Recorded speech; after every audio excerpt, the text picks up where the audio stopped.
You don't need to be fit to go to the gym. You go to the gym to become fit. If this is the year you're going to start working out at the gym, or you're coming back after a long break and you feel nervous, overwhelmed, or intimidated, this video is for you. Today I'm going to explain what success actually looks like when you start working out at the gym, and I'll walk you through every step you need to complete a full workout with confidence. If you feel scared to start or feel unsure about where to begin, that's totally normal. And the fact that you're watching this video now means you're already taking your first step. Why starting at the gym feels overwhelming? A lot of people think they struggle with motivation, but for many beginners, the real challenge is feeling overwhelmed. When you walk into the gym for the first time, you see so many different machines and different pieces of equipment, as well as people who look like they know exactly what they're doing. And that's when a lot of those negative thoughts creep in. I don't belong here, everyone's watching me, I'm going to do something wrong. But I want to be very clear about something. You absolutely belong at the gym. Everyone there is working on themselves, and you're allowed to do the same. Every single person you see at the gym was a beginner at some point. They all used machines for the first time, they all felt awkward, they all made mistakes, and more often than not, the progress you see didn't come from genetics or talent. It came from staying long enough to learn and putting in consistent effort. And that's absolutely something you can do too. A lot of beginners feel like success looks like losing weight right away, building a ton of muscle, and feeling sore after every workout. And while those can be signs of progress, it's not the most important thing early on. When you're just starting out, success looks like walking into the gym even when you're feeling nervous, completing a workout, and leaving knowing you showed up. When you do that consistently, you build the habit. And once the habit is there, everything else, including fat loss, muscle gain, confidence, all starts to follow. So now let me walk you through every actionable step to help you do exactly that. Step 1. Get everything you need. Before you even get to the gym, set yourself up for success. That means having your gym shoes, gym clothes, phone, headphones, and anything else you need ready to go. You can lay everything out the night before if you work out in the morning, or pack it into a gym bag if you work out later in the day. That makes it easier to follow through and get to the gym. Step 2. Get through the gym door. Your next task is simple. Get through the gym door. I know that sounds easy, but mentally, this is one of the hardest steps for many people. But think about why you're going to the gym at all. Your reasons for wanting to get more fit. Is it to be healthier? Is it to be stronger? Is it to be a good role model? Whatever your reasons why, think about that when you walk through those doors. And once you're inside, you've already beaten the hardest part. Step 3. Warm up. Warming up gets your body ready for exercise. It's like telling your muscles they're about to put in some work. It helps prevent injury, gets your joints moving, and makes the workout feel easier compared to not having warmed up at all. You can start warming up by getting your body moving on a cardio machine at a low intensity. You can walk or jog lightly on a treadmill, cycle, or row easily for 5 minutes, just enough to get your heart rate up a bit. Next, you can head into dynamic stretching, and these are movements that take your joints through a range of motion.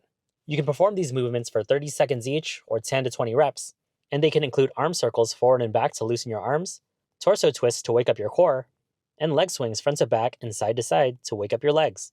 You're aiming to get warm and ready, and once your body feels warm and loose, you're ready for strength training. Step 4. Choose 4 to 6 strength machines. Strength training builds muscle, makes everyday tasks easier, and helps your body burn calories even when you're at rest. Machines are perfect for beginners because they help guide your movements and help you perform them with correct form. Soon on your journey, I'm sure you'll perform compound movements like squats, deadlifts, bench presses, across different modalities like cable machines, Smith machines, and free weights. But for now, if you're just starting out, I recommend using fixed strength machines so you get a feel for what it's like to target specific muscle groups. There are many different routines you can try, but I'll simplify it for you into 3 different workouts: full body, upper body, and lower body. If you want to hit both upper and lower body muscle groups, try this full body workout. You'll be using the leg press machine to work your legs and glutes, the leg curl to hit your hamstrings, chest press machine to build your chest, shoulders, and triceps, lat pull down machine to strengthen your back and biceps, seated row machine to build your upper back, and ab crunch machine to target your core. If you want to try an upper body workout, include in your routine the chest press machine, shoulder press machine to build your shoulders, lat pull down, and bicep curl and tricep dip machines to hit your arms directly. If you want to focus on your lower body, the leg press machine, leg curl machine, leg extension machine to target your quads, glute kickback machine on each side to hit your glutes, and calf extension machine to work your calves. For each machine, aim to perform 3 sets of 8 to 12 reps, with the last few reps feeling challenging but doable. And between sets, take 30 to 60 seconds of rest. And if you need more instruction on how to use these machines, check out my tutorials on the top right. Your goal as you begin is to focus on control and consistency. Then later on, we'll work on heavier weights and fewer reps. Step 5. Choose one cardio machine. After strength training, you can focus on cardio to build your heart and lungs and build some endurance. You can choose any machine you want, whether it be a walk or jog on the treadmill, the bike, which is easy on your knees, the elliptical for its low impact full body movement, or the rower to work your arms, back, and legs together while seated. For beginners, aim for 15 to 20 minutes at a comfortable pace and level. You don't have to go super hard, just move your body and enjoy it. Step 6. Stretch. Now after all the main exercises are done, it's time to stretch. Find a nice space for you to stretch to help your muscles recover, keep your joints healthy, and reduce soreness. Focus on stretching the different areas you worked out, holding the stretches for 30 seconds each. Stretch your hamstrings by reaching for your toes, your quads by pulling your foot towards your glutes, chest by opening your arms against a wall, shoulders by stretching your arms across your body, and triceps by bending your elbow overhead. This all helps with recovery and mobility. Step 7.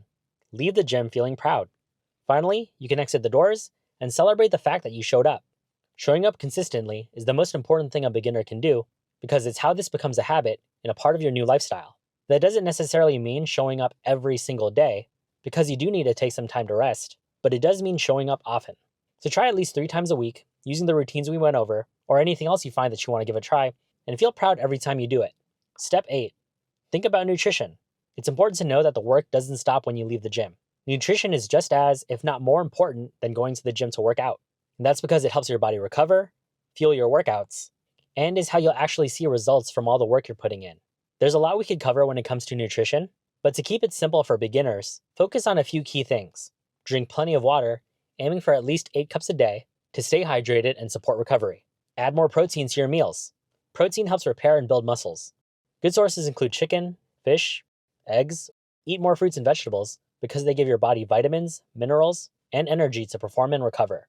Cut back on high fat, high sugar, and processed foods. This includes packaged and fast food. These can make you feel sluggish and doesn't give your body the fuel it needs to perform. But remember, as you're starting out, we don't need perfection. Small, consistent improvements over time matter far more than making every single day perfect. Focus on giving your body what it needs most of the time, and the results will follow. You don't need to be fit to go to the gym. You go to the gym to become fit. So is this the year we're going to get it done? Let me know in the comments. And if you want a little more guidance getting started, I've got short workout videos on my channel that you can follow along with. In each one, I walk you through the warm-up, main exercises, and cool-down stretches step by step. Be sure to subscribe here on YouTube and follow me on Instagram at kev.the.trainer and TikTok at kevthetrainer for more workouts and tips. If you prefer the workouts written out, I'll post them on my YouTube community tab and my Instagram broadcast channel. And if you think these videos could help someone else who's starting their fitness journey, please share my content with them. It really helps get this guidance to the people who need it most. I wish you luck on your fitness journey, and let me know if I can help. Thanks for watching, and I'll see you in the next one.